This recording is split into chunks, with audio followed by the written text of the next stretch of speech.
नमस्कार दोस्तों, स्वागत है आपका अपने यूट्यूब चैनल परफेक्ट स्ट्रेटेजीज में। दोस्तों आज हम लेकर आए हैं बिहार एसआई मेंस का प्रैक्टिस सेट नंबर 4। दोस्तों इससे पहले हम 3 प्रैक्टिस सेट करा चुके हैं। अगर आपने नहीं देखा है तो मेरे प्लेलिस्ट में जाकर उसे देख सकते हैं। दोस्तों आपसे एक रिक्वेस्ट था कि अभी तक आप हमारे चैनल को सब्सक्राइब नहीं किए हैं, इसे सब्सक्राइब कर लें, इसे ज़्यादा से ज़्यादा लाइक करें, दोस्तों में शेयर करें फेसबुक, व्हाट्सअप, टेलीग्राम के माध्यम से, और बेल आइकन का बटन दबाना ना भूलें, क्योंकि जो भी मैं वीडियो डालूंगा उसका नोटिफिकेशन आपको पहले प्राप्त होगा। दोस्तों आपसे एक रिक्वेस्ट और था कि दोस्तों आप पूरा वीडियो देखिएगा, क्योंकि यह प्रैक्टिस सेट जो हम करा रहे हैं यह विद्यासागर रहमान सर के बुक से है। तो यानी कि इसमें जो क्वेश्चन दिया हुआ बहुत ही आपके लिए इंपॉर्टेंट है। चलिए दोस्तों स्टार्ट करते हैं आज का प्रैक्टिस सेट। आज का पहला क्वेश्चन हो जाएगा, पहला क्वेश्चन कह रहा है कि एक दूसरे से लंबवत ऊर्ध्वाधर एवं क्षैतिज रेखाओं की श्रृंखला के नेटवर्क को किस नाम से जाना जाता है। तो एक का राइट आंसर आपका हो जाएगा। हम आप लोगों को 5 सेकंड का समय दे रहे हैं क्वेश्चन के लिए। आप लोग कोशिश कीजिए बनाने का और कमेंट बॉक्स में ज़रूर बताइए कि आपका कितना स्कोर आ रहा है। तो एक का राइट आंसर हो जाएगा ऑप्शन नंबर डी, यानी कि भौगोलिक समन्वय। एक दूसरे से लंबवत ऊर्ध्वाधर एवं क्षैतिज रेखाओं के श्रृंखला के नेटवर्क को भौगोलिक समन्वय तंत्र कहा जाता है। नेक्स्ट क्वेश्चन देखते हैं दोस्तों। नेक्स्ट क्वेश्चन हो जाएगा, क्वेश्चन नंबर 2 कह रहा है कि निम्नलिखित में से कौन एकाधिकार का एक उदाहरण है। तो 2 का राइट आंसर हो जाएगा ऑप्शन नंबर बी, यानी कि भारतीय रेलवे। भारतीय रेलवे एकाधिकार का एक उदाहरण है, क्योंकि देश में कोई दूसरी संस्था या एजेंसी ऐसी नहीं है जो रेलवे सेवा प्रदान करती है।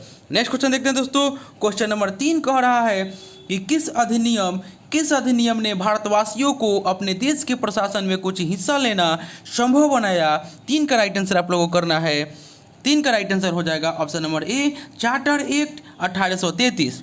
चार्टर एक्ट 1833 ने भारतवासियों के अपने देश के प्रशासन में कुछ हिस्सा लेना संभव बनाया, और इस अधिनियम के द्वारा कहा गया कि भारतीय धर्म, जन्म स्थान, जाति, वर्ण इत्यादि के आधार पर सरकारी सेवा में अयोग्य नहीं करार दिया जाएगा। और देख लेते हैं ऑप्शन चार्टर एक्ट 1853। तो चार्टर एक्ट 1853 अधिनियम के द्वारा पहली बार ईस्ट इंडिया कंपनी के कर्मचारियों के लिए खुली प्रतियोगिता परीक्षा के आधार बनाकर नियुक्ति की बात कही गई। और नेक्स्ट देख लेते हैं ऑप्शन नंबर सी, 1858। तो 1858 का भारत शासन अधिनियम के द्वारा भारत के गवर्नर जनरल को भारत का वायसराय बना दिया गया, और लॉर्ड कैनिंग भारत का अंतिम गवर्नर जनरल और भारत का पहला वायसराय बने। और देख लेते हैं ऑप्शन नंबर 4। ऑप्शन नंबर 4 कह रहा है कि इंडियन काउंसिल एक्ट 1861। तो भारत परिषद अधिनियम 1861 के द्वारा वायसराय को अध्यादेश जारी करने की शक्ति दे दिया। और नेक्स्ट क्वेश्चन देखते हैं दोस्तों। नेक्स्ट क्वेश्चन आपका हो जाएगा क्वेश्चन नंबर 4। क्वेश्चन नंबर 4 कह रहा है कि भारतीय संसद माफ़ कीजिएगा, कह रहा है 4 नंबर कि भारतीय संसद राज्य सूची के विषय पर विधान नहीं कर सकती जब तक। तो इसका राइट आंसर करना है कि भारत का राष्ट्रपति उसे ऐसा करने का निर्देश न दे। दूसरा नंबर कह रहा है कि राज्यसभा प्रस्ताव पारित करे कि ऐसा करना राष्ट्र हित में आवश्यक है। विधानसभा का अध्यक्ष यह प्रमाणित करे कि ऐसा विधान आवश्यक है और राष्ट्रीय आपात लागू हो। इसका राइट आंसर आप लोग को 4 का करना है। 4 का राइट आंसर आपका हो जाएगा ऑप्शन नंबर डी, यानी कि ऑप्शन नंबर डी हो जाएगा, यानी कि 2 और 4 इसका राइट आंसर हो जाएगा। यानी कि राज्यसभा प्रस्ताव पारित करे कि ऐसा करना राष्ट्रीय हित में आवश्यक है, उसका राष्ट्रीय आपातकाल लागू हो। भारतीय संसद राज्य सूची के विषय पर विधान नहीं कर सकती जब ऐसा स्थिति हो। नेक्स्ट क्वेश्चन देखते हैं दोस्तों। नेक्स्ट क्वेश्चन आपका हो जाएगा क्वेश्चन नंबर 5 कह रहा है कि बिंद शैलों में जिसके बृहद भंडार पाए जाते हैं वह है। 5 का राइट आंसर आप लोग करना है। इसका राइट आंसर हो जाएगा ऑप्शन नंबर ए, चूना पत्थर। बिंद शैलों में चूना पत्थर के बृहद भंडार पाए जाते हैं, और बृंद क्रम की शैलों में स्थूल, मध्य एवं सूक्ष्म कोणों वाले बलुआ पत्थर, शैल और चूना पत्थर सम्मिलित है। नेक्स्ट क्वेश्चन देखते हैं। क्वेश्चन यह मैथ का क्वेश्चन है। हम आप लोगों को PDF दे देंगे, डिस्क्रिप्शन में लिंक दे देंगे टेलीग्राम का, वहाँ से आप लोग PDF प्राप्त कर लीजिएगा। क्वेश्चन नंबर 7 देख रहे हैं। 7 नंबर क्वेश्चन कह रहा है कि भारत में सर्वाधिक दुग्ध देने वाली बकरी का नस्ल है। 7 का राइट आंसर आपका हो जाएगा option number B, Jamunapari. Bharat में सर्वाधिक दुग्ध देने वाली बकरी का नस्ल जो है वह जमुनापरी है और यह मांस एवं दुग्ध दोनों के दृष्टिकोण से अच्छी मानी जाती है। नेक्स्ट क्वेश्चन देखते हैं दोस्तों। क्वेश्चन नंबर 8 कह रहा है कि निम्नलिखित में से कौन भारतीय राष्ट्रीय कांग्रेस का अध्यक्ष हुआ। तो क्वेश्चन नंबर 8 का राइट आंसर हो जाएगा option number B, Hakim Ajmal Khan. Hakim Ajmal Khan भारतीय राष्ट्रीय कांग्रेस के अहमदाबाद अधिवेशन जो 1921 ईस्वी में हुआ था उसकी अध्यक्षता किए थे। और बाल गंगाधर तिलक जो थे वो कांग्रेस के अध्यक्ष कभी नहीं रहे और बाल गंगाधर तिलक महाराष्ट्र के चिंतपावन ब्राह्मण थे। उन्होंने केसरी तथा मराठा का संपादन किया और उन्होंने एक नारा दिया कि स्वराज मेरा जन्मसिद्ध अधिकार है। नेक्स्ट क्वेश्चन देखते हैं दोस्तों। नेक्स्ट क्वेश्चन आपका हो जाएगा क्वेश्चन नंबर 9 कह रहा है कि निम्नलिखित संस्थाओं में कौन असहयोग आंदोलन 1920 से 22 के दौरान की गई।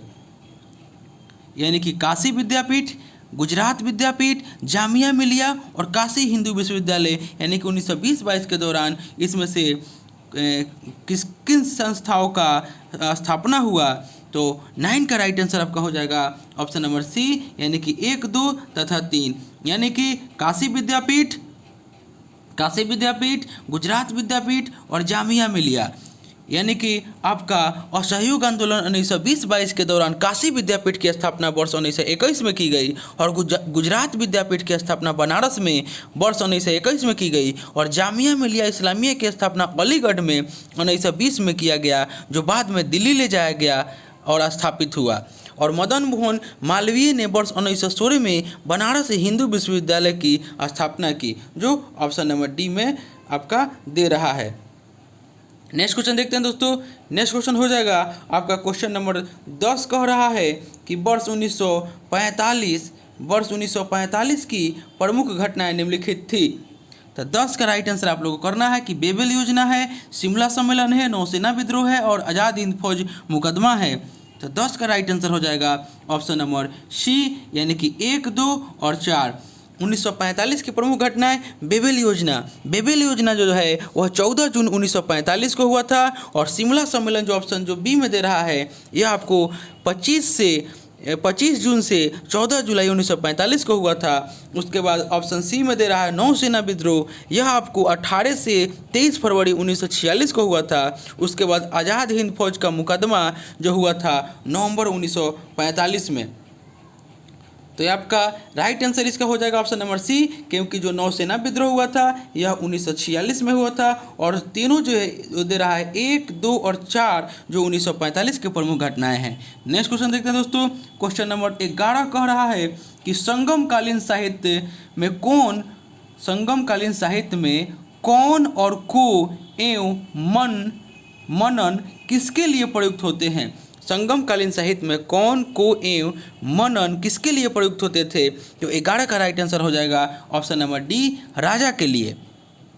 संगमकालीन साहित्य में कौन, को एवं मनन राजा के लिए प्रयुक्त किया जाता था और संगम का तात्पर्य कवियों की गोष्ठी से है और इन गापीठियों में कवियों द्वारा रचा गया साहित्य संगम साहित्य कहलाता है। नेक्स्ट क्वेश्चन देखते हैं दोस्तों। क्वेश्चन नंबर 12 कह रहा है कि योधेम सिक्कों पर किस देवता का अंकन मिलता है। तो 12 का राइट आंसर हो जाएगा ऑप्शन नंबर डी, यानी कि कार्तिकेय का। योधेम सिक्कों पर कार्तिकेय देवता का अंकन मिलता है। नेक्स्ट क्वेश्चन देखते हैं। क्वेश्चन नंबर 13 कह रहा है कि प्रसिद्ध भक्त कवयित्री मीरा के पति का नाम था।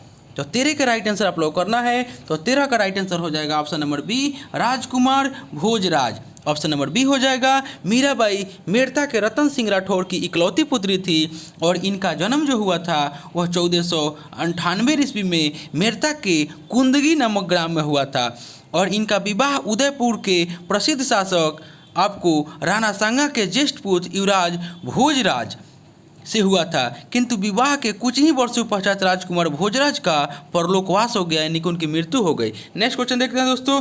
नेक्स्ट क्वेश्चन आपका हो जाएगा 14 नंबर रीजनिंग का क्वेश्चन है। उसके बाद 15 नंबर क्वेश्चन हम देख लेते हैं। 15 नंबर क्वेश्चन में कहा कि किस राज्य सरकार ने प्रत्येक वर्ष 28 दिसंबर को अरुण जेटली की जयंती को राजकीय समारोह के रूप में मनाने की घोषणा की। तो 15 का राइट आंसर आप लोगों को करना है। तो इसका राइट आंसर हो जाएगा option number B, Bihar. Bihar सरकार ने प्रत्येक वर्ष 28 दिसंबर को अरुण जेटली की जयंती को राजकीय समारोह के रूप में मनाने की घोषणा की और यह निर्णय बिहार मंत्रिमंडल की बैठक में लिया गया है। नेक्स्ट क्वेश्चन देखते हैं दोस्तों। क्वेश्चन नंबर 16 कह रहा है कि 27 से 31 दिसंबर 2019 को मध्य 27वीं राष्ट्रीय बाल विज्ञान कांग्रेस 2019 कहाँ संपन्न हुआ। तो 16 का आपका राइट आंसर करना है। इसका राइट आंसर हो जाएगा ऑप्शन नंबर डी, तिरुवनंतपुरम में। दिसंबर 2019 के मध्य 27वां राष्ट्रीय बाल विज्ञान कांग्रेस तिरुवनंतपुरम के केरल में संपन्न हुआ और इसका मुख्य विषय था एक स्वच्छ, हरा भरा और स्वस्थ राष्ट्र के लिए विज्ञान, प्रौद्योगिकी और नव परिवर्तन। नेक्स्ट क्वेश्चन देखते हैं दोस्तों। नेक्स्ट क्वेश्चन आपका हो जाएगा क्वेश्चन नंबर 17 कह रहा है कि टेलीविजन प्रसारणों में श्रव्य संकेतों को प्रेषित करने के लिए प्रयुक्त तकनीक है। तो 17 का राइट आंसर आप लोगों को करना है। 17 का राइट आंसर आपका हो जाएगा ऑप्शन नंबर सी, यानी कि आवृत्ति आरोपण। नेक्स्ट क्वेश्चन देखते हैं दोस्तों। नेक्स्ट क्वेश्चन आपका हो जाएगा क्वेश्चन नंबर 18 कह रहा है कि परमाणु में कक्षों को भरने का क्रम नियंत्रित करता है। तो 18 का राइट आंसर आप लोग करना है। इसका राइट आंसर हो जाएगा ऑप्शन नंबर ए, यानी कि अफबाऊ सिद्धांत द्वारा। परमाणु में कक्षों को भरने का क्रम अफबाऊ सिद्धांत द्वारा नियंत्रित होता है और अफबाऊ सिद्धांत तत्वों के इलेक्ट्रॉनिक विन्यास लिखने का एक आसान विधि प्रदान करता है। नेक्स्ट क्वेश्चन देखते हैं दोस्तों। क्वेश्चन नंबर 19 कह रहा है कि क्वेश्चन नंबर 19 निम्नलिखित में से कौन मछली नहीं है। तो 19 का राइट आंसर आपका हो जाएगा option number D, razor fish. Razor fish जो है यह मछली नहीं है। कुछ समुद्री जंतुओं के नाम मछलियों के नाम से मिलते जुलते हैं, परंतु ये मछलियाँ नहीं हैं। जैसे आपका जेली फिश हो जाएगा, स्टार फिश हो जाएगा, सिल्वर फिश हो जाएगा, कैटल फिश हो जाएगा, उसके बाद इसमें रेजर फिश भी आ जाएगा। ये आपका मछली नहीं है, परंतु कुछ समुद्री जीव है। नेक्स्ट क्वेश्चन देखते हैं दोस्तों। नेक्स्ट क्वेश्चन हो जाएगा आपका 20 नंबर कि निम्नलिखित में से किसका उपयोग जैव उर्वरता के रूप में किया जाता है। इसका राइट आंसर आप लोग करना है। छोटा कर देते हैं। 20 का राइट आंसर आप लोग करना है कि निम्नलिखित में से किसका उपयोग जैव उर्वरता के रूप में किया जाता है। तो 20 का राइट आंसर आप लोग का हो जाएगा ऑप्शन नंबर बी, यानी कि 1 और 2, यानी कि एजोला और नीला हरित शैवाल जो है आपका जैव उर्वरता के रूप में प्रयोग किया जाता है। नेक्स्ट क्वेश्चन देखते हैं दोस्तों। क्वेश्चन नंबर 21 कह रहा है, क्वेश्चन नंबर 21 में रीजनिंग है, 22 में भी रीजनिंग है, 23 में भी रीजनिंग है, 24 देख रहे हैं। 24 कह रहा है कि निम्नलिखित में से कौन सा युग्म सही है। 24 का निम्नलिखित में से कौन सा युग्म सुमेलित नहीं है। तो 24 का राइट आंसर आप लोग करना है। तो 24 का राइट आंसर आप लोग का हो जाएगा ऑप्शन नंबर बी, जो गैस्ट्रिन दिया हुआ है रक्तचाप का नियमन, ये आपका सही नहीं है। इंसुलिन रक्त शर्करा का नियंत्रण सही है और ऑक्सीटोसिन स्तन ग्रंथि से दूध का निःसरण भी सही है और मेलाटोनिन निद्रा का नियंत्रण ये भी सही है। लेकिन गैस्ट्रिन जो रक्तचाप का नियमन दे रहा है आपका सही नहीं है। गैस्ट्रिन एक पेप्टाइड हार्मोन है जो आमाशय की कोशिकाओं द्वारा गैस्ट्रिक अम्ल के स्रावन को उद्दीपित करता है। नेक्स्ट क्वेश्चन देखते हैं दोस्तों। क्वेश्चन नंबर 25 कह रहा है कि प्राचीन काल में भारत के राजवंशों का संबंध निम्नलिखित में से कौन सा एक सही कालानुक्रम है। तो 25 का राइट आंसर करना है। तो 25 का राइट आंसर आपका हो जाएगा ऑप्शन नंबर सी, यानी कि कुषाण, मुरुंड, गुप्त, मौखरी। तो आपका भारत में कुषाण सत्ता जो था वह 230 ईस्वी के आसपास आपको अस्तित्व आकर समाप्त हो गई। उसके बाद आपका मध्य भारत का बड़ा सा भाग मुरुंडो के अधिकार क्षेत्र में आया। मुरुंडो की सत्ता 250 ईस्वी तक रही। उसके बाद आपका गुप्त वंश की स्थापना 275 ईस्वी के आसपास में आया और इसकी स्थापना श्रीगुप्त ने की। उसके बाद मौखरी वंश की स्थापना 510 ईस्वी में हुआ और कनौज का प्रथम मौखरी वंश का सामंत हरिवर्मा था। नेक्स्ट क्वेश्चन देखते हैं दोस्तों। क्वेश्चन नंबर 26 कह रहा है कि उरैयूर प्रसिद्ध है। उरैयूर प्रसिद्ध है। तो इसका राइट आंसर आपका हो जाएगा ऑप्शन नंबर बी, यानी कि प्राचीन काल में सूती कपड़ा के व्यापार के लिए उरैयूर प्रसिद्ध है। नेक्स्ट क्वेश्चन देखते हैं दोस्तों। क्वेश्चन नंबर 27 कह रहा है कि त्राम-पाषाण संस्कृति के संदर्भ में निम्नलिखित कथनों में से कौन सा असत्य है। 27 का राइट आंसर आप लोग करना है। छोटा कर देते हैं। 27 का आपका राइट आंसर हो जाएगा ऑप्शन नंबर बी कह रहा है कि इस काल में लोग केवल काले और लाल मृदवान का प्रयोग करते थे। यह आपका त्राम काल के त्राम संस्कृति के संदर्भ में असत्य है। और इस काल में कपास की कृषि की जाती थी, सही है। उसके बाद सी में कह रहा है कि आहार के लोग पत्थर के बने घरों में रहते थे, ये भी सही है। और इस काल के लोग वस्त्र निर्माण का विधि जानते थे, ये भी सही है। लेकिन इस काल में लोग केवल काले और लाल मृदवान का प्रयोग करते थे, ये आपका बी नंबर जो दिया हुआ है सही नहीं है। नेक्स्ट क्वेश्चन देखते हैं दोस्तों, क्वेश्चन नंबर 28। क्वेश्चन नंबर 28 कह रहा है कि कंबन की रामायण का किस भाषा में अनुवाद किया गया। 28 का राइट आंसर आपका हो जाएगा ऑप्शन नंबर बी, यानी कि बंगाली में कंबन की रामायण का तमिल भाषा में अनुवाद किया गया। कंबन की रामायण का, माफ़ कीजिएगा, 28 का राइट आंसर आपका हो जाएगा डी, कंबन की रामायण का तमिल भाषा में अनुवाद किया गया। कंबन की रामायण मूल रूप से संस्कृत में लिखी गई। तो दोस्तों 28 का राइट आंसर हो जाएगा ऑप्शन नंबर डी, यानी कि कंबन की रामायण का किस भाषा में अनुवाद किया गया, तो किया गया ऑप्शन नंबर डी, यानी कि तमिल में। नेक्स्ट क्वेश्चन देखते हैं दोस्तों, नेक्स्ट क्वेश्चन आपका हो जाएगा क्वेश्चन नंबर 29 कह रहा है कि निम्नलिखित पर विचार कीजिए। मछली है, हाइड्रा है, स्पंज है और उपयुक्त में से किसमें परिसंचरण तंत्र नहीं पाया जाता। तो 29 का राइट आंसर आप लोग करना है, तो इसका राइट आंसर हो जाएगा ऑप्शन नंबर सी, यानी कि 2 और 3, यानी कि हाइड्रा और स्पंज जो है इसमें परिसंचरण तंत्र नहीं पाया जाता है। नेक्स्ट क्वेश्चन देखते हैं दोस्तों, क्वेश्चन नंबर 30 कह रहा है कि समुद्री वातावरण में मुख्य प्राथमिक उत्पादक होते हैं। तो 30 का राइट आंसर आपका हो जाएगा ऑप्शन नंबर सी, यानी कि फाइटोप्लेन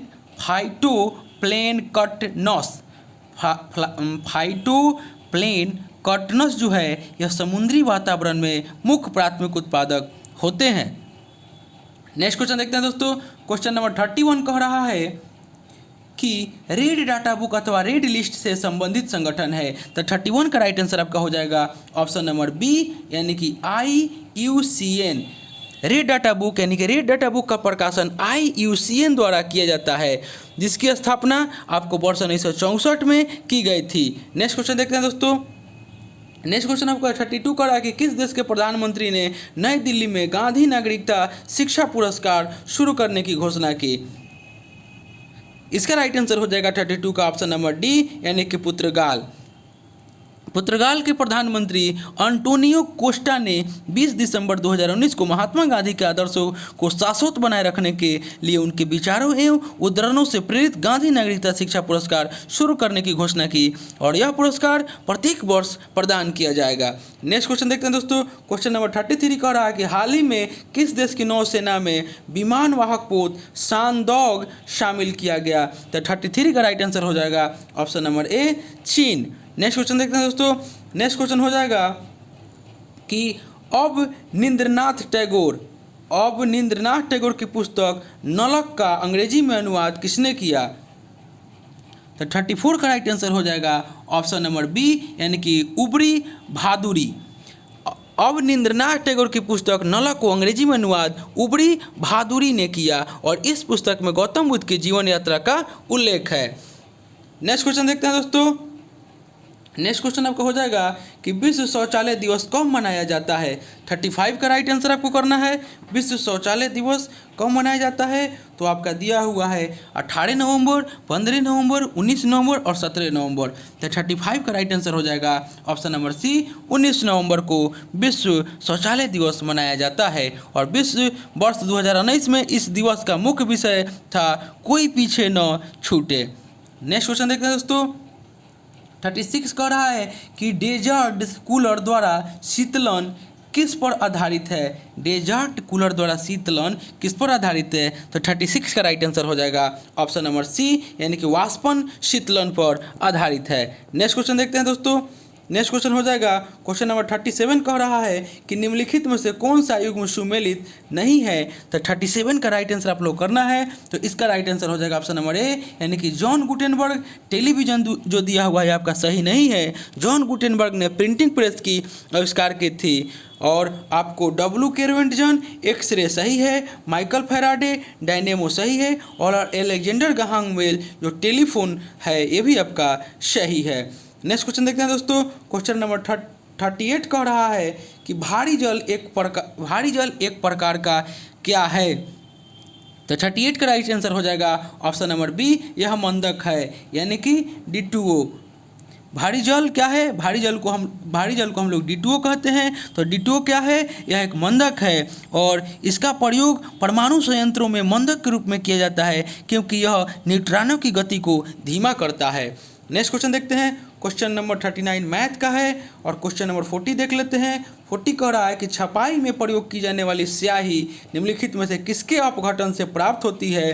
तो 40 का राइट आंसर आपका हो जाएगा ऑप्शन नंबर बी, यानी कि मीथेन। छपाई में प्रयोग की जाने वाली स्याही मीथेन के अपघटन से प्राप्त होती है और मीथेन एक रंगहीन, स्वादहीन तथा गंधहीन गैस है जो दलदली क्षेत्रों में पाई जाती है। नेक्स्ट क्वेश्चन देखते हैं दोस्तों, क्वेश्चन नंबर 41 कह रहा है कि निम्नलिखित रोगों में से कौन टाइगर मच्छरों द्वारा संचालित नहीं होती। निम्नलिखित रोगों में से कौन टाइगर मच्छरों द्वारा संचालित नहीं होती। तो 41 का राइट आंसर आप लोगों को करना है। 41 का राइट आंसर हो जाएगा ऑप्शन नंबर डी, यानी कि जापानी एन्सेफेलाइटिस। जापानी एन्सेफेलाइटिस जो है यह आपका टाइगर मच्छरों द्वारा संचालित नहीं होता है। और एंडीज एल्बोपिक्टस, जिसे टाइगर मच्छर के नाम से जाना जाता है।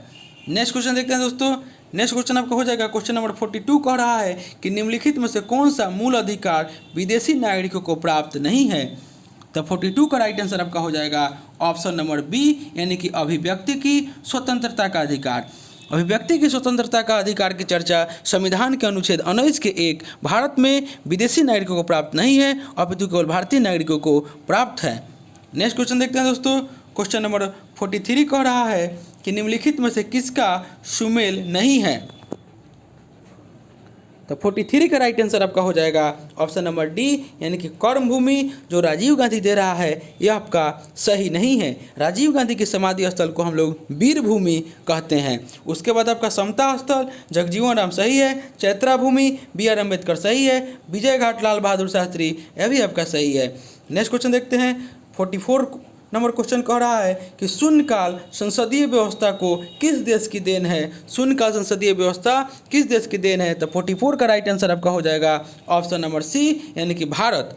शून्यकाल जो है यानी कि 0 आवर विशिष्ट भारतीय संसदीय व्यवस्था है और लोकसभा में प्रश्नकाल के बाद का समय शून्यकाल कहा जाता है और शून्यकाल की अवधि अधिकतम 1 घंटा हो सकती है और यह सामान्यतः दोपहर 12 बजे से 1 बजे तक का समय को हम लोग शून्यकाल कहते हैं। नेक्स्ट क्वेश्चन देखते हैं दोस्तों, यह मैथ का क्वेश्चन दिया हुआ है। 47 देख लेते हैं। 47 कह रहा है कि किस वर्ष में खाद मिलावट निवारण अधिनियम प्रथम बार लागू हुआ था। तो 47 का राइट आंसर आप लोग करना है, तो इसका राइट आंसर हो जाएगा ऑप्शन नंबर बी 1954 में। नेक्स्ट क्वेश्चन देखते हैं। नेक्स्ट क्वेश्चन आपका हो जाएगा 48 कि संविधान के किस अनुच्छेद के अंतर्गत राज्यपाल राष्ट्रपति को अनुमोदन के लिए किसी विधेयक को भेज सकता है। तो 48 का राइट आंसर करना है, इसका राइट आंसर हो जाएगा ऑप्शन नंबर बी अनुच्छेद 200। संविधान का अनुच्छेद 200 के अंतर्गत राज्यपाल राष्ट्रपति को अनुमोदन के लिए किसी विधेयक को भेज सकता है और अनुच्छेद 166 जो दे रहा है ए में, तो अनुच्छेद 166 में राज्य की सरकार के कार्य का संचालन की चर्चा है और ऑप्शन नंबर सी में जो दे रहा है अनुच्छेद 239, तो अनुच्छेद 239 में संघ राज्य क्षेत्रों का प्रशासन की व्यवस्था की चर्चा है और ऑप्शन नंबर डी में दे रहा है अनुच्छेद 240 में कुछ संघ राज्य क्षेत्रों के लिए विनिमय बनाने की शक्ति राष्ट्रपति के पास है। नेक्स्ट क्वेश्चन देखते हैं दोस्तों। क्वेश्चन नंबर 49 कह रहा है कि संसद का पहला लोकपाल विधेयक कब रखा गया था। तो 49 का राइट आंसर आप लोग करना है, इसका राइट आंसर हो जाएगा ऑप्शन नंबर बी 1968 में। संसद में पहला लोकपाल विधेयक वर्ष 1968 में चौथी लोकसभा में प्रस्तुत किया गया था। नेक्स्ट क्वेश्चन देखते हैं दोस्तों और जान लेते हैं इसके बारे में और कुछ। और यह 1968 में जो यह प्रस्तुत किया गया था और यह 1969 में पारित भी हुआ, परंतु राज्यसभा में लंबित रहने की स्थिति में ही चौथे लोकसभा के विघटित होने के कारण यह विधेयक समाप्त हो गया था। नेक्स्ट क्वेश्चन देखते हैं दोस्तों। क्वेश्चन नंबर 50 कह रहा है आपका कि नीचे दिए गए कथनों पर आपको विचार करने के लिए कह रहा है, तो देख लेते हैं इसका ऑप्शन। कह रहा है कि नीचे दिए गए कथनों पर विचार करना है, दे रहा है कि ऑप्शन 12 मार्च 1930 ईस्वी को 30 ईस्वी तिथि को महात्मा गांधी द्वारा दांडी मार्च शुरू करने हेतु जानी जाती है और गांधी जी ने दांडी मार्च की शुरुआत वर्धा आश्रम से की और 6 अप्रैल 1930 को गांधी जी ने गुजरात के तट पर पहुंचकर नमक कानून का उल्लंघन किया। तो 50 का राइट आंसर आपका हो जाएगा ऑप्शन नंबर 1, यानी कि 12 मार्च 1930 को 1930 ईस्वी की तिथि को महात्मा गांधी द्वारा दांडी मार्च शुरू करने हेतु जानी जाती है, सही है। और उसके बाद आपका 3 नंबर में कह रहा है कि 6 अप्रैल 1930 को गांधी जी ने गुजरात के तट पहुंचकर नमक कानून का उल्लंघन किया। तो ऑप्शन नंबर 1 और 3 आपका राइट आंसर हो जाएगा, यानी ऑप्शन सी इसका राइट आंसर हो जाएगा। नेक्स्ट क्वेश्चन देखते हैं दोस्तों। कह रहा है 51 कि कैप्टन शब्द किससे संबंधित है। तो 51 का राइट आंसर आपका हो जाएगा ऑप्शन नंबर बी, चीनी समुद्री बंदरगाह। चीन में विदेश व्यापार के लिए माफ़ कीजिएगा, हम कैप्टन पढ़ दिए, कैटन शब्द किससे संबंधित है। तो चीन में विदेश व्यापार के लिए कैटन एक मुख्य समुद्री बंदरगाह था और इसी को अरब यात्रियों ने कानफू कहा है। नेक्स्ट क्वेश्चन देखते हैं दोस्तों। नेक्स्ट क्वेश्चन आपका हो जाएगा 52 कह रहा है कि जैन मुनि जिन प्रभा सूरी किस शासक से संबंधित थे। इसका राइट आंसर करना है आपको अलाउद्दीन खिलजी, अकबर, मोहम्मद तुगलक और फिरोज तुगलक। तो 52 का राइट आंसर आपका हो जाएगा ऑप्शन नंबर सी, यानी कि मोहम्मद तुगलक। मोहम्मद बिन तुगलक 1324 से 51 ईस्वी दिल्ली सल्तनत का ऐसा शासक था जिसने धर्म और दर्शन का गहरा अध्ययन किया और जैन मुनि जिन प्रभासूरी और कई हिंदू योगियों का उसने सम्मान भी किया। नेक्स्ट क्वेश्चन देखते हैं दोस्तों। क्वेश्चन 53 कह रहा है कि सूची 1 और सूची 2 से सुमेलित करना है। आपका सूची 1 में नामदेव, बी में रामानंद, सी में नरसिंह मेहता और डी में गुरु नानक दिया हुआ है और सूची 2 में गुजरात, महाराष्ट्र, उत्तर प्रदेश और पंजाब। इसका राइट आंसर आप लोग करना है 53 का। तो 53 का राइट आंसर आप लोग का हो जाएगा, छोटा कर देते हैं, 53 का राइट आंसर आपका हो जाएगा ऑप्शन नंबर सी, यानी कि ए का 2 हो जाएगा, यानी कि नामदेव महाराष्ट्र हो जाएगा। उसके बाद रामानंद जी हो जाएंगे, वह उत्तर प्रदेश के प्रयाग से हो जाएंगे। उसके बाद नरसिंह मेहता गुजरात से हो जाएंगे। उसके बाद गुरु नानक पंजाब से हो जाएंगे। तो इसका राइट आंसर ऑप्शन सी हो जाएगा। नेक्स्ट क्वेश्चन देखते हैं दोस्तों। 54 मैथ दे रहा है और 55 देख लेते हैं। कथन जो दिया हुआ है और इसका कारण है। कथन दे रहा है कि नवंबर 2019 में जारी अरुंधति स्वर्ण योजना असम सरकार की योजना है और कारण दे रहा है कि इस योजना का मुख्य उद्देश्य राज्य में महिला सशक्तिकरण को और मजबूत करना तथा बाल विवाह को कम करना है। तो 55 का राइट आंसर आपका हो जाएगा ऑप्शन नंबर ए हो जाएगा, यानी कि कथन ए और कारण दोनों सही है और कारण जो है आपका कथन का सही स्पष्टीकरण है। नेक्स्ट क्वेश्चन देखते हैं दोस्तों। क्वेश्चन नंबर 56 कह रहा है कि पुरुष में मरकरी की विषाक्तन से कौन सा रोग होता है। तो 56 का आपका राइट आंसर हो जाएगा ऑप्शन नंबर सी, मिनीमाता। पारेख की विषाक्तता से मिनीमाता नामक रोग होता है और सर्वप्रथम वर्ष 1956 में जापान के मिनीमाता शहर में इस रोग का पता चला था। नेक्स्ट क्वेश्चन देखते हैं दोस्तों। क्वेश्चन नंबर 57 कह रहा है कि पुनरावर्तन सिद्धांत किसने प्रस्तुत किया था। पुनरावर्तन सिद्धांत किसने प्रस्तुत किया था। तो 57 का राइट आंसर आपका हो जाएगा ऑप्शन नंबर बी, यानी कि अर्नस्ट हैकेल ने पुनरावर्तन सिद्धांत प्रस्तुत किया था। नेक्स्ट क्वेश्चन देखते हैं दोस्तों। 58 कह रहा है कि किसमें युग्म कोद्भिद को प्रोथैलस कहते हैं। किसमें युग्म कोद्भिद को प्रोथैलस कहते हैं। तो 58 का राइट आंसर हो जाएगा आपका ऑप्शन नंबर ए, यानी कि टेरिडोफाइटा जो है, टेरिडोफाइटा युग्म कोद्भिद को प्रोथैलस कहते हैं टेरोफाइडा में। नेक्स्ट क्वेश्चन देखते हैं दोस्तों। क्वेश्चन नंबर 59 कह रहा है कि निम्नलिखित में से कौन सा एक प्रकाश संश्लेषी वर्णक नहीं है। तो 59 का राइट आंसर आपका हो जाएगा ऑप्शन नंबर डी, यानी कि एंथेसाइनिन जो है आपका प्रकाश संश्लेषी वर्णक नहीं है। नेक्स्ट क्वेश्चन देखते हैं दोस्तों। क्वेश्चन नंबर 60 कह रहा है कि एमोनैल एक मिश्रण है। 60 का राइट आंसर करना है। तो 60 का राइट आंसर आपका हो जाएगा ऑप्शन नंबर ए, यानी कि एल्युमिनियम पाउडर और अमोनिया नाइट्रेट का यह एमोनैल का एक मिश्रण है। एमोनैल एक मिश्रण है एल्युमिनियम पाउडर और अमोनियम नाइट्रेट का। नेक्स्ट क्वेश्चन देखते हैं दोस्तों। क्वेश्चन नंबर 61 कह रहा है कि निम्नलिखित में से विषय ज्ञात करें। निम्नलिखित में से विषय ज्ञात करें। क्वेश्चन ही हमको गलत लग रहा है, तो इसका राइट आंसर आपका हो जाएगा ऑप्शन नंबर ए, यानी कि ट्राम्बे, नरौरा, कल्पकम, तारापुर। नरौरा नरोड़ा, कल्पकम, तारापुर जो है आपका ट्राम्बे विषय है, क्योंकि ट्राम्बे में कोई भी नाभिकीय संयंत्र नहीं है, जबकि अन्य स्थान नाभिकीय संयंत्र के लिए प्रसिद्ध है। यानी कि ट्राम्बे में कोई भी नाभिकीय संयंत्र नहीं है और कल्पकम, तारापुर और नरोड़ा में नाभिकीय संयंत्र है, इसीलिए आपका राइट आंसर ए हो जाएगा। नेक्स्ट क्वेश्चन देखते हैं दोस्तों। नेक्स्ट क्वेश्चन आपका हो जाएगा 65 कह रहा है कि मांग का नियम अभिव्यक्त करता है। तो 65 का राइट आंसर आप लोग को करना है। तो 65 का राइट आंसर आपका हो जाएगा ऑप्शन नंबर ए, यानी कि किसी वस्तु की कीमत में परिवर्तन का उसकी मांग पर प्रभाव जो है, यह मांग का नियम अभिव्यक्त करता है। नेक्स्ट क्वेश्चन देखते हैं दोस्तों। क्वेश्चन नंबर 66 कह रहा है कि यदि दो वस्तुएं पूरक हो तो उनकी क्रॉस कीमत प्रत्यास्थता होती है। तो 66 का राइट आंसर आप लोग करना है। इसका राइट आंसर हो जाएगा ऑप्शन नंबर सी, यानी कि ऋणात्मक। नेक्स्ट क्वेश्चन देखते हैं दोस्तों। क्वेश्चन नंबर 67 कह रहा है कि निम्न में से किस राज्य की सीमा बांग्लादेश की सीमा से नहीं लगती है। तो 67 का राइट आंसर आप लोग करना है। इसका राइट आंसर हो जाएगा ऑप्शन नंबर सी, यानी कि मणिपुर की सीमा बांग्लादेश की सीमा से नहीं लगती है। बांग्लादेश के अंतर्राष्ट्रीय सीमा से लगने वाले भारतीय राज्य पश्चिम बंगाल है, असम है, मेघालय है, त्रिपुरा है तथा मिजोरम है। नेक्स्ट क्वेश्चन देखते हैं दोस्तों। आपको दिया हुआ है निम्नलिखित युगों पर विचार करना है। आपका पहाड़िया दिया हुआ है, क्षेत्र दिया हुआ है। तो 68 का राइट आंसर करना है। इसका राइट आंसर हो जाएगा ऑप्शन नंबर सी, यानी कि 3 तथा 4, यानी कि महादेव पहाड़िया मध्य भारत, उसके बाद आपका मिकिर पहाड़िया पूर्वोत्तर भारत, यह आपका सही सुमेलित है। नेक्स्ट क्वेश्चन देखते हैं दोस्तों। क्वेश्चन नंबर 69 आपका कह रहा है कि निम्नलिखित में से कौन एक कृष्णा नदी की सहायक नदी नहीं है। तो 69 का राइट आंसर आपका हो जाएगा ऑप्शन नंबर सी, यानी कि तेल नदी जो कृष्णा नदी की सहायक नदी नहीं है।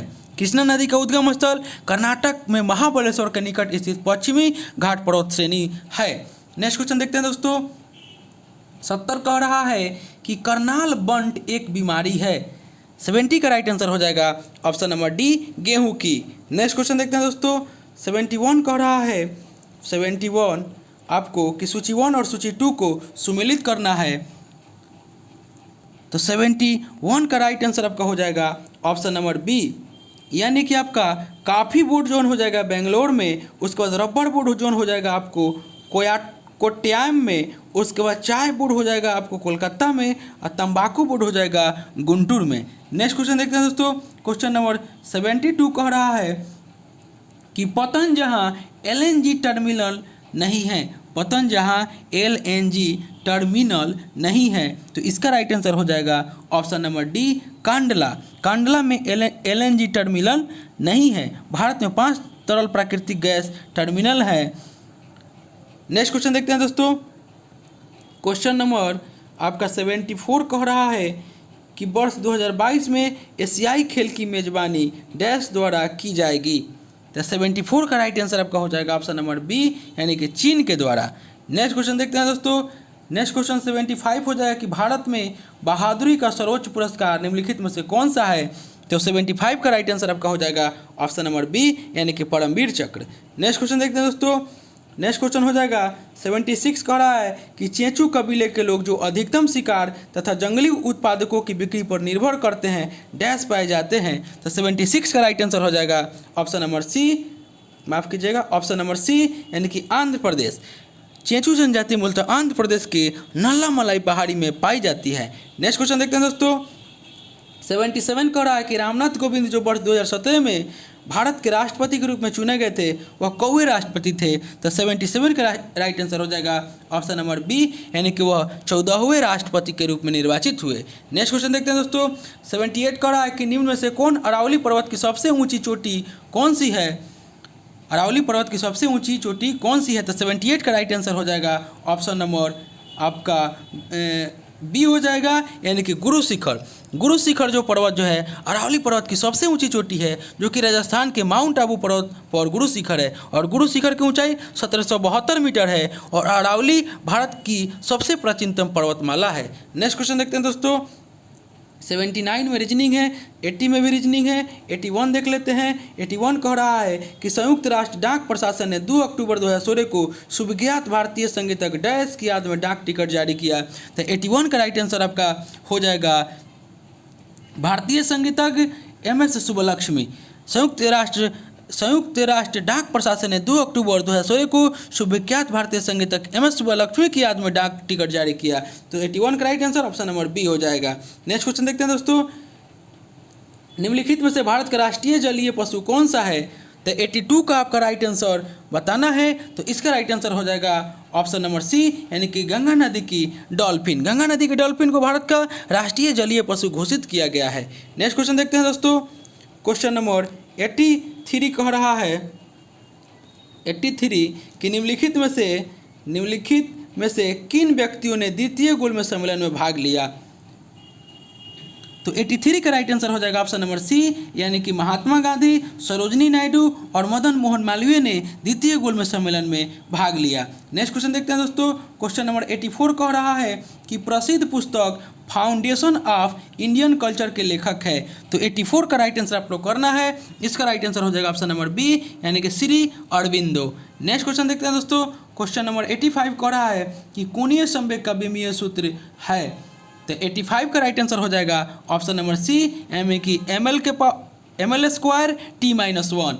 नेक्स्ट क्वेश्चन देखते हैं दोस्तों, क्वेश्चन नंबर 86 कह रहा है कि किसी वक्रीय पृष्ठ की वक्रता मापने के यंत्र है। किसी वक्रीय पृष्ठ की वक्रता मापने के यंत्र है। तो 86 का राइट आंसर हो जाएगा ऑप्शन नंबर डी, यानी कि एस्फेरोमीटर। एस्फेरोमीटर किसी वक्रीय पृष्ठ की वक्रता मापने के यंत्र है। नेक्स्ट क्वेश्चन देखते हैं दोस्तों, क्वेश्चन नंबर 87 कह रहा है कि कांच में प्रकाश की चाल कितनी होती है? तो 87 का राइट आंसर हो जाएगा ऑप्शन नंबर सी, यानी कि 2 × 10⁸ मीटर प्रति सेकंड जो है वह कांच में प्रकाश की चाल होती है। नेक्स्ट क्वेश्चन देखते हैं दोस्तों, 88 कह रहा है कि शब्द इंसोलेशन यानी कि आतपन का अर्थ है। तो 88 का राइट आंसर हो जाएगा ऑप्शन नंबर बी, यानी कि आने वाली सौर विकिरण। नेक्स्ट क्वेश्चन देखते हैं दोस्तों, नेक्स्ट क्वेश्चन हो जाएगा कि मोटर कारों में हेडलाइट की चौंध को हटाने के लिए क्या करते हैं? मोटर कारों में हेडलाइट की चौंध को हटाने के लिए, तो इसका राइट आंसर 89 का राइट आंसर हो जाएगा, यानी कि ऑप्शन नंबर सी हो जाएगा, यानी कि पोलेराइड प्रयुक्त किए जाते हैं। नेक्स्ट क्वेश्चन देखते हैं, 19 कह रहा है कि हीमोग्लोबिन की अधिकतम बंधुता होती है। तो 90 का राइट आंसर हो जाएगा ऑप्शन नंबर सी, यानी कि कार्बन मोनोऑक्साइड के लिए। हीमोग्लोबिन की अधिकतम बंधुता होती है कार्बन मोनोऑक्साइड के लिए। नेक्स्ट क्वेश्चन देखते हैं दोस्तों, नेक्स्ट क्वेश्चन हो जाएगा 91 कि निम्नलिखित का मिलान करना है आपका शीशम, यानी कि गरान बन दे रहा है। देख लेते हैं छोटा करके, शीशम गरान बन दे रहा है, यानी कि 91 का राइट आंसर करना है। तो 91 का राइट आंसर आपका हो जाएगा, यानी कि ऑप्शन नंबर डी हो जाएगा, यानी कि निम्नलिखित का मिलान के शीशम जो हो जाएगा आपका पतझड़ी वन हो जाएगा। उसके बाद आपका झड़िया जो दे रहा है यह आपका शुष्क वन हो जाएगा, यानी कि 4। उसके बाद भुर्ज जो दे रहा है सी में, यह आपका अल्पाइन वन हो जाएगा। और सुंदरी वृक्ष जो हो जाएगा यह गरान वन हो जाएगा। तो यानी कि 91 का राइट आंसर डी हो जाएगा। 92 देख रहे हैं, 92 में मैथ है। उसके बाद 93 देख लेते हैं। तो 93 कह रहा है कि निम्न में से कौन सा एक नेविगेशन उपग्रह है? तो 93 का राइट आंसर आपका हो जाएगा ऑप्शन नंबर ए, यानी कि IRNSS जो है एक नेविगेशन उपग्रह है। नेक्स्ट क्वेश्चन देखते हैं दोस्तों, 94 कह रहा है कि निम्न में से किस एक का संरक्षण भारतीय नागरिक का मूल कर्तव्य है? तो 94 का राइट आंसर करना है। तो 94 का राइट आंसर आपका हो जाएगा ऑप्शन नंबर डी, यानी कि वन प्राणी। संविधान के अनुच्छेद 51 के क के तहत मूल कर्तव्य में वन जीवों का संरक्षण शामिल है। नेक्स्ट क्वेश्चन देखते हैं, 95 जो कह रहा है आपका कि उच्च न्यायालय के सेवानिवृत्त जज के पेंशन कहाँ से दी जाती है? तो 95 का राइट आंसर आपका हो जाएगा ऑप्शन नंबर बी, यानी कि भारत की संचित निधि से। अनुच्छेद 112 के 3 के घ के तहत उच्च न्यायालय के सेवानिवृत्त जज को पेंशन भारत सरकार की संचित निधि से दी जाती है। नेक्स्ट क्वेश्चन देखते हैं दोस्तों, 96 कह रहा है कि गुलबर्ग एक ज़माने में किस राज्य की राजधानी थी? तो 96 का राइट आंसर हो जाएगा ऑप्शन नंबर सी, बहमनी की। नेक्स्ट क्वेश्चन देखते हैं दोस्तों, 97 कह रहा है कि भारतीय विश्वविद्यालय अधिनियम पारित हुआ। तो 97 का राइट आंसर आपका हो जाएगा ऑप्शन नंबर सी, 1904 ईस्वी में। नेक्स्ट क्वेश्चन देखते हैं दोस्तों। 98 में मैथ है और 99 में भी आपका मैथ है। तो दोस्तों यह थे बिहार दरोगा एसआई मेंस का प्रैक्टिस सेट नंबर 4। दोस्तों इससे पहले हम 3 प्रैक्टिस सेट करा चुके हैं। अगर आपने नहीं देखा है तो मेरे प्लेलिस्ट में जाकर उसे देख सकते हैं। दोस्तों आपसे एक रिक्वेस्ट था कि अभी तक आप हमारे चैनल को सब्सक्राइब नहीं किए हैं, इसे सब्सक्राइब कर लें, इसे ज़्यादा से ज़्यादा लाइक करें, दोस्तों में शेयर करें फेसबुक, व्हाट्सअप, टेलीग्राम के माध्यम से, और बेल आइकन का बटन दबाना ना भूलें, क्योंकि जो भी मैं वीडियो डालूंगा उसका नोटिफिकेशन आपको पहले प्राप्त होगा। दोस्तों आपसे एक बात कहनी थी कि आप पूरा वीडियो देखिए, पूरा क्वेश्चन बनाइए, और दोस्तों आप लोग प्रैक्टिस सेट अभी आप लोग नहीं बना रहे हैं तो आपसे एक ही आग्रह है कि आप लोग प्रैक्टिस सेट कम से कम नहीं छोड़िए। भले आप लोग पढ़ाई मत कीजिए लेकिन प्रैक्टिस सेट कीजिए, नहीं तो आपका जो एग्ज़ाम का डिले हो गया है, आप लोग को 2-3 दिन में आप लोग को एग्ज़ाम का डेट का पता चल जाएगा कि एग्ज़ाम कब होगा। तो चलिए दोस्तों फिर मिलते हैं नेक्स्ट वीडियो में, तब तक के लिए धन्यवाद।